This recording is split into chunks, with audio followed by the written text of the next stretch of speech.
한미 양국을 대표하는 북한 인권 전담 대사들이 하와이에서 한자리에 모였습니다. 이신화 외교부 북한 인권대사와 미 국무부의 줄리 터너 북한 인권특사는 어제 컨벤션 센터에서 개최된 2023 북한 인권 하와이 컨퍼런스에 참석해 북한 인권 문제에 대한 국제사회의 대응을 촉구했습니다.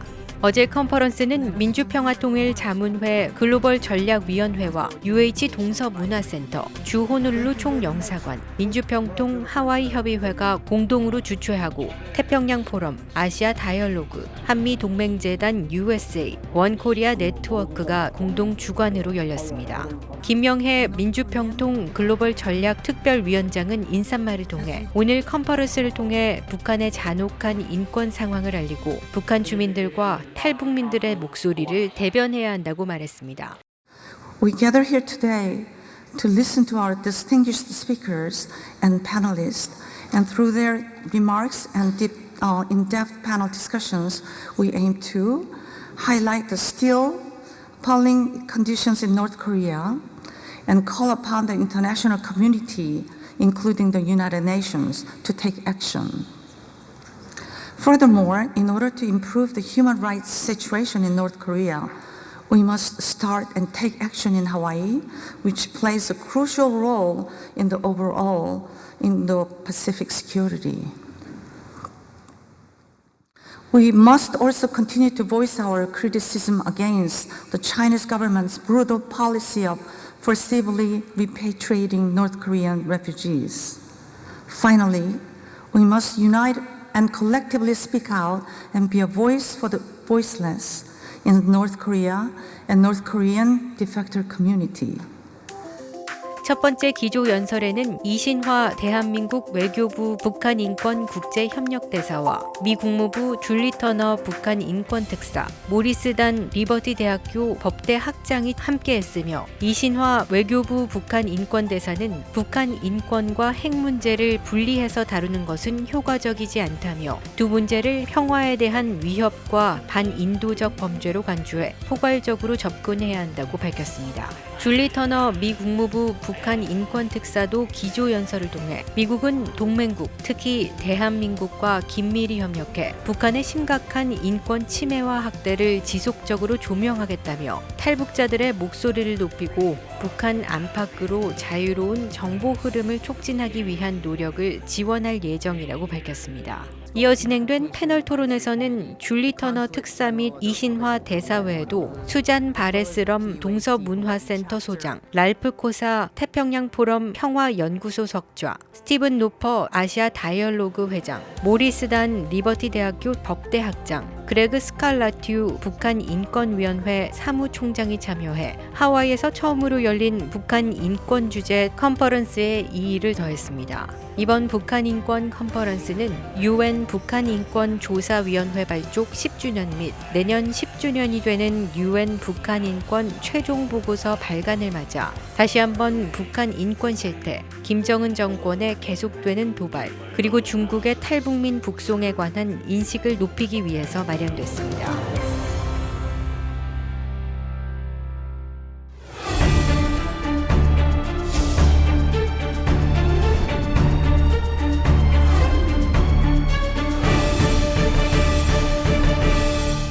It's wonderful here today to really have the experts that you've heard already by way of the keynote address, but we'll press ahead with some of the issues and some echoes of what you've just heard on the panel led by Greg Scarlett. And so we'll begin with a question in the context of the relationship between Korea and the United States. We'll ask Ambassador Lee to situate human rights for us in terms of how Korea approaches the United States and what you see in terms of the benefit for our relationship together. Well, as I said in my keynote speech, there has a COI report in 2014. Although that was initiated by the international NGO, supported by the United Nations, I think still United States and South Korea and like-minded countries was serving as a stepping stone to pushing through the COI. report in 2014. But as I mentioned, unfortunately, with the previous South Korean government and the Trump administration appears to, but they didn't cooperate, outspokenly, but I would say they cooperated to silence the problem of North Korean human rights in hopes of reconciling with North Korea in a way to deal with the denuclearizations. So at that time, unfortunately, kind of a cooperation or consensus between South Korea and United States aggravate the situation of North Korea and lost the momentum that was made by COI report in 2014. Now, 2023, well, Biden administration came in 2021 and highlighting importance of democracy and human rights. And in 2022, the Yoon Suk-yeol government came into the power and then emphasizing value-based diplomacy and by highlighting the closer relationship between Korea and US. So those two countries' alliance becoming very stronger, but not necessarily only focusing on military alliance, but that goes beyond what they call comprehensive strategic alliance, where human rights issue is one of the important agenda. However, as you see in the historic Camp David summit last August, although they touch upon the importance of the human rights, probably because I'm an ambassador on the human rights issues, probably I want to highlight, or probably it's not sufficient enough to touch upon the issue of the human rights issues in Camp David statement. So hopefully from this point on, hope the US and South Korean government can, based on those Camp David summit statement, hopefully we can mainstreaming the human rights issues when we are dealing with our future cooperation. Particularly, we both are very much interested in the rule-based international order, where human rights and freedom and human dignities are very important.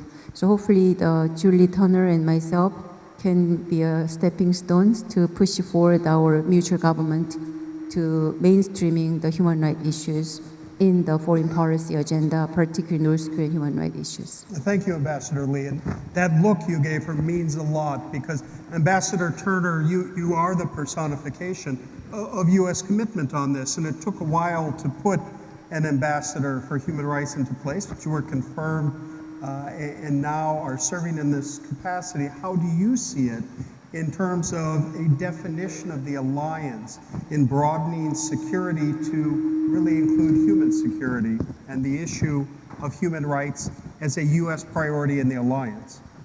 Thanks, Dr. Norper, for that great question. While security has been the foundation of the US ROK alliance, there are many other things that factor into that alliance, and that includes the people-to-people ties, which we see through the Korean American representation here in the room today, as well as other linkages between our two countries. But one of the other underpinning concepts in that ironclad alliance is the shared values between our two countries, free and open democratic societies. I think the Summit for Democracy, as the ROK government takes on the leadership of the Summit for Democracy in the coming year, symbolize that joint effort to promote these values, and human rights being one of them.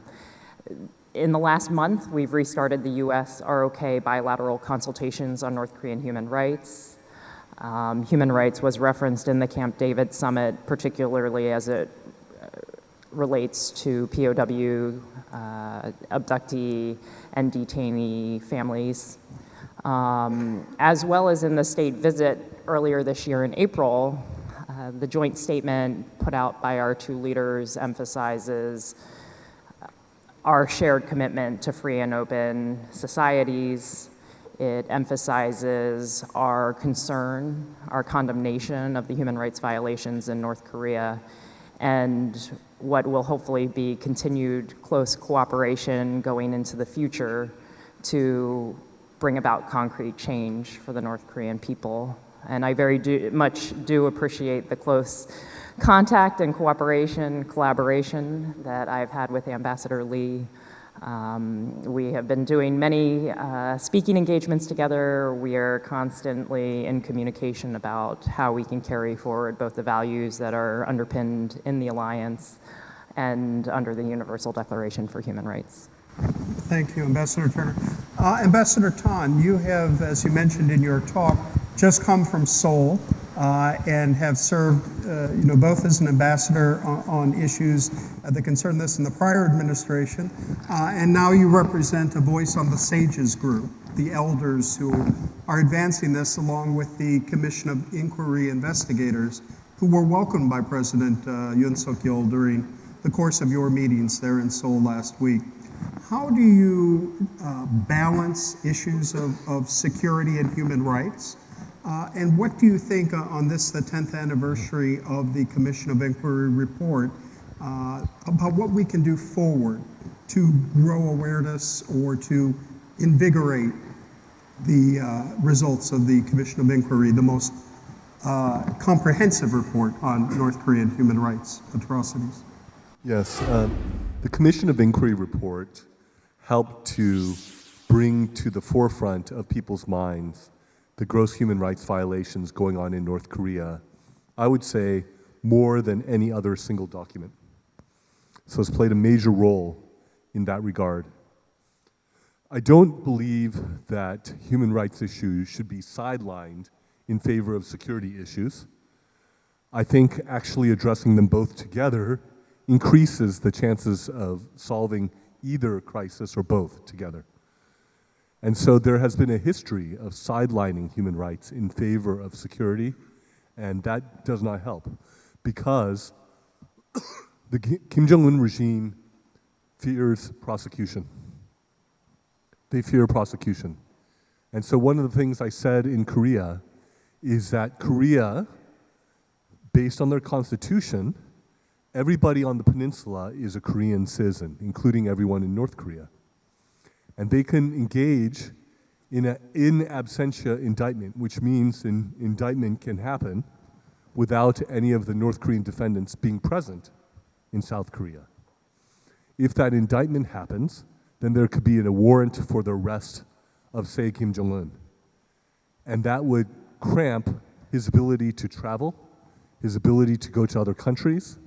It would increase the fear that he and others have. And it's never been tried. It's never been done in South Korea. I've heard different excuses used, like, well, we don't want to out the North Korean refugees.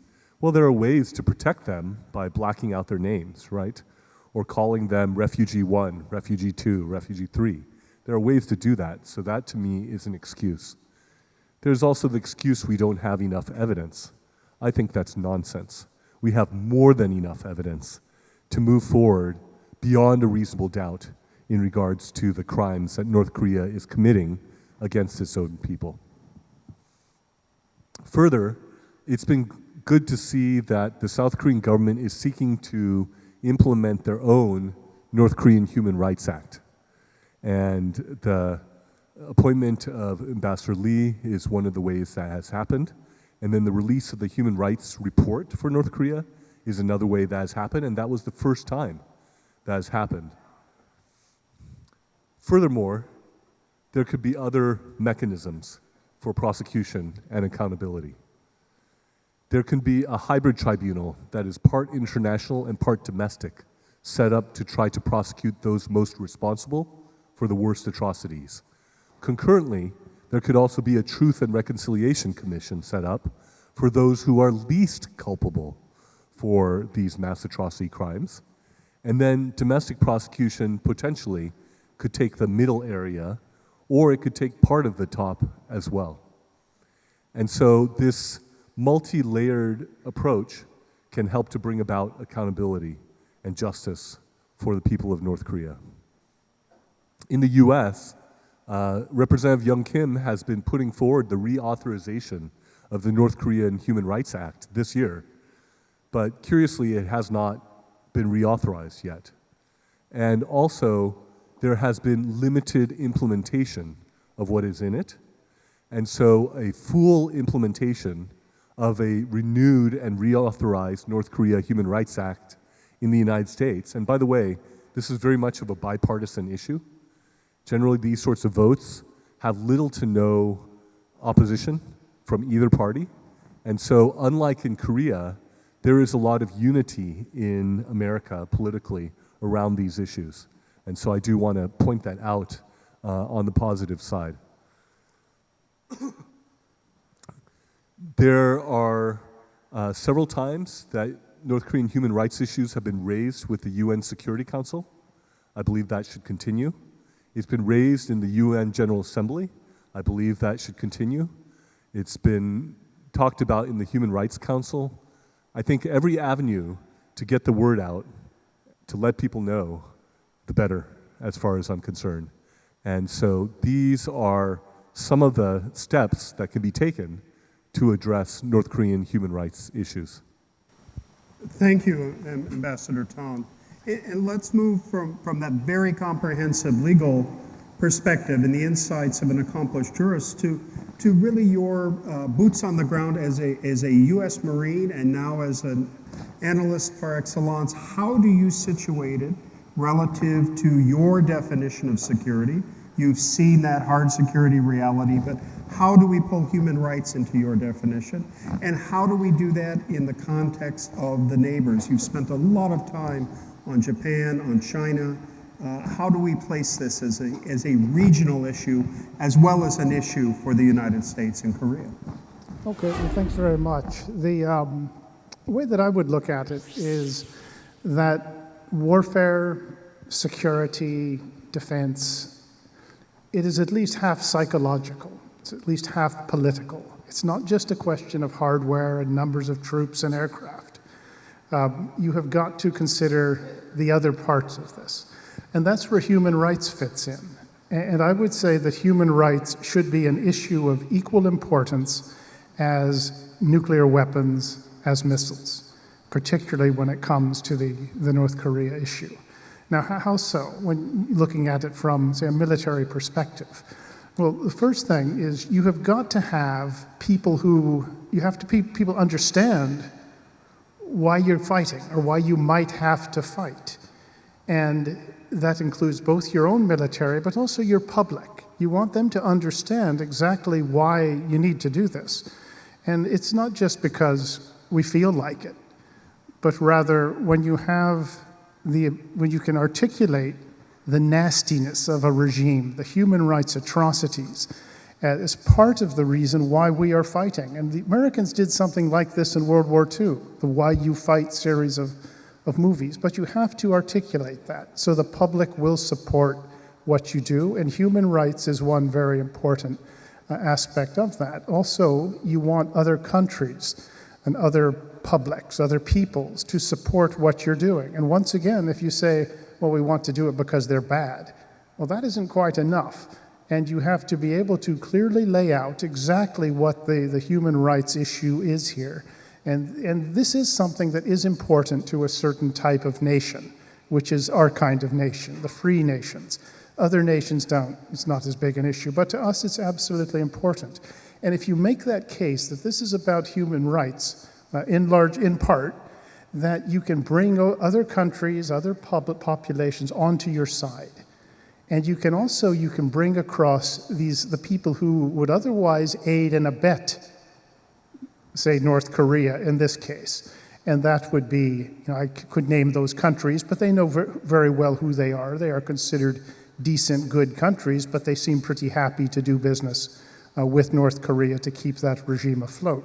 But by publicizing this, and you constantly make the case through different channels, you keep that human rights front and center. And you don't do like unfortunately some administrations have done, said, well, this is just a question of nuclear weapons. We'll take care of human rights later. You never take care of human rights in that case. The other side sees, well, what, it doesn't matter. And so that's one thing to always keep in mind, is that the human rights, the moral aspect of why you are taking your position militarily, why you might have to fight, is essential if you want to be able to do it. It's not just two boxers squaring off. But even in that case, there's a psychological aspect to warfare. But looking at this beyond just the question of North Korea, because it is often looked at, it used to be at least, looked at in kind of a vacuum, in isolation. Well, it's this nutty North Korea, and South Korea might have to fight them, etc.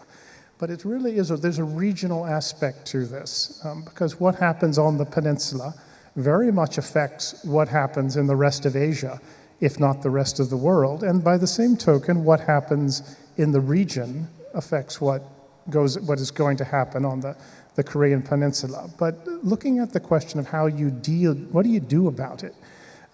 That ultimately, that you have got to take on the PRC and their essential, sort of existential support for the North Korean regime, and the acceptance of North Korea's human rights atrocities. You have got to go after China. If you just make it a question of shaming the North Koreans and putting pressure on the North Koreans, while the people who provide the oil, the electricity, the food that keeps it afloat, operate unscathed, well, you're probably not going to have much success. But you do have to look beyond just the question of North Korea and look at it from a regional perspective. And I'd say the last thing I would note is that you do have in very recent times, you have the South Koreans and the Americans. Well, we've always gotten along pretty well with this, particularly recently.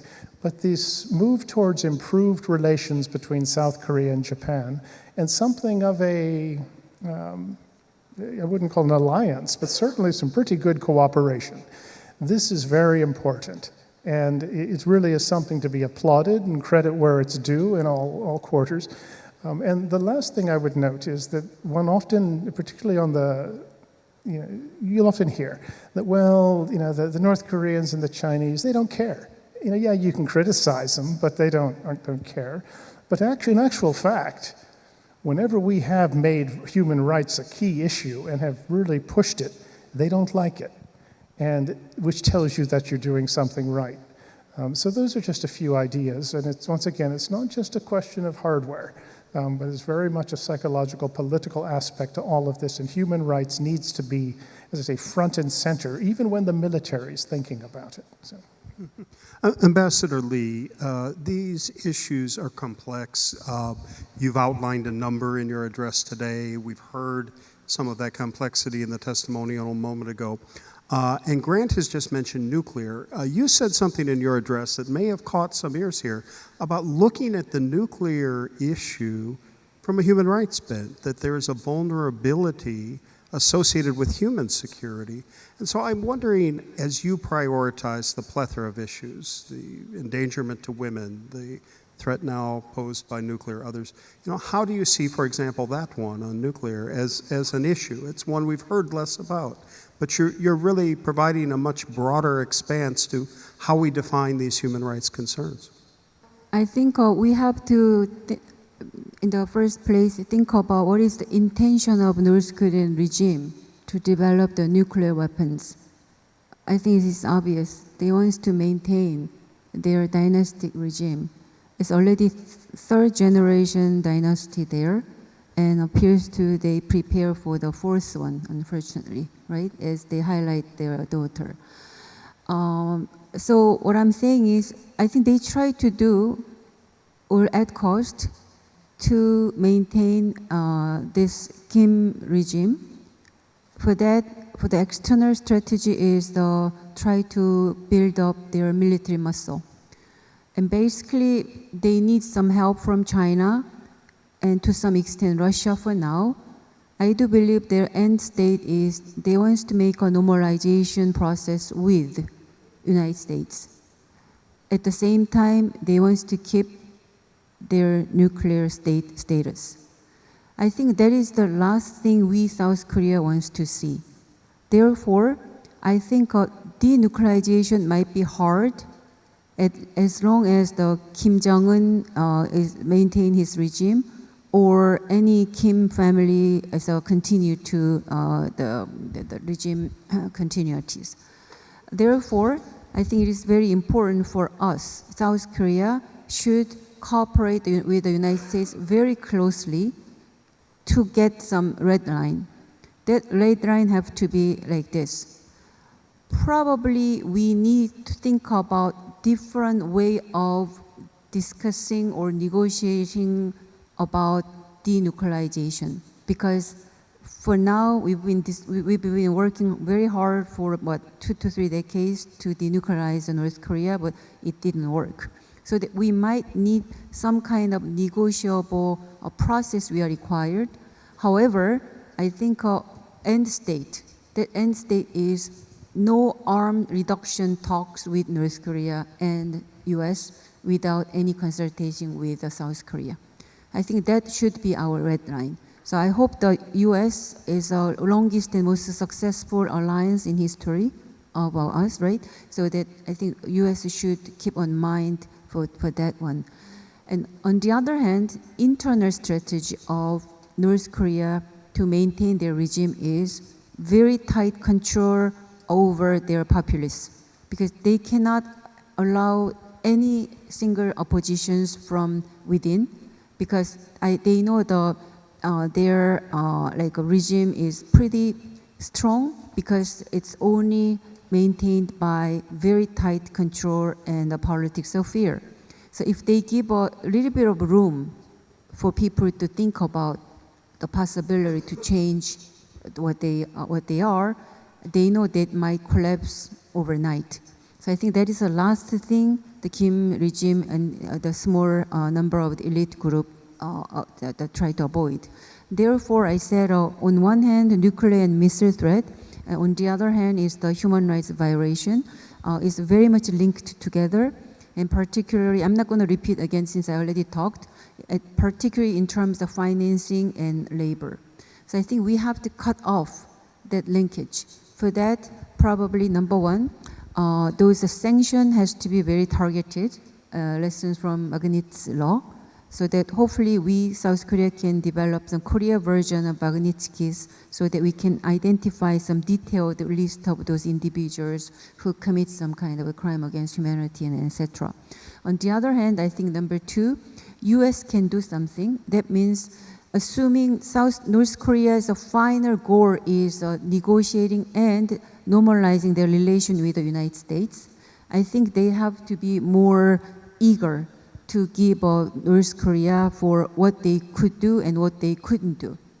That means they already developed the nuclear weapons, but still, if the United States only highlighting for non-proliferation effort, I think that doesn't go anywhere. So I think the US government should be very clear about denuclearization is our final goal. In that sense, I'm pretty concerned about the next US president election outcome, because it might just withdraw us back to what happened in 2018. So this is very complex manners, but still to understand what happened, why they try to build up the nuclear weapons, has to be understood in terms of both human security perspectives or the broader comprehensive security perspectives. Thank you, and I know you've also raised this issue that's so striking. A Chernobyl-style situation on the Korean Peninsula would be a gross human rights abuse. Given what you've just said, complexity, Ambassador Turner, we have an incredibly complex global reality right now. It's been mentioned earlier in this session. Just today in the Financial Times, there was a question asked in a major op-ed that said, how can a superpower manage all of these issues, right? We've Ukraine, we've Gaza, a plethora of issues, concerns about Taiwan, and of course, North Korea. How do we keep North Korean human rights up on the agenda? We heard in our last session here that of a person working in the field. How do you, as a policy leader, as a thought leader, look at this in terms of how we can elevate it? I think we have to frame this within the context of the broader competition, not just the PRC, which is, of course, the pacing challenge for the US government right now, but authoritarians and democracies, and to take North Korea and to internationalize it in the human rights conversation. Oftentimes we talk about North Korean human rights as an oddity, but integrating it into global conversations about human rights will help elevate and draw more governments into a conversation that has largely been led by the ROK, by the United States over the last 2 decades. In particular, thinking about the linkages in how authoritarians work with each other, thinking about how human rights abuses happening in Xinjiang and forced labor of Uyghurs ties into the forced labor of North Korean workers. Is Xinjiang cotton being transferred to factories where North Korean workers are weaving it into textiles? Arms sales from North Korea to the Burmese military, and whether or not those weapons are then being used to commit human rights abuses against the Burmese people. All of these things are interconnected, and talking about that connection between international peace and security and human rights will help mobilize more and more governments to take action. I keep thinking about the common thread that we're hearing here, and that is like, now is the time for action, and I hope that we all walk away from this conference with that thought. But I really encourage people to think about the conversation that Morris brought up regarding accountability and the types of tools that we are using to document abuses, to take action against other authoritarians. Right now, we haven't been using them in the North Korea context in the same way. And thinking about how the US government is able to have a conversation about human rights and security issues with the PRC.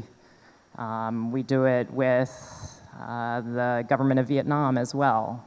We have a human rights dialogue. We also have a security dialogue. But thinking about how we can talk about North Korean human rights as well as the North Korean security situation, security on the peninsula as a part of a holistic policy is really important.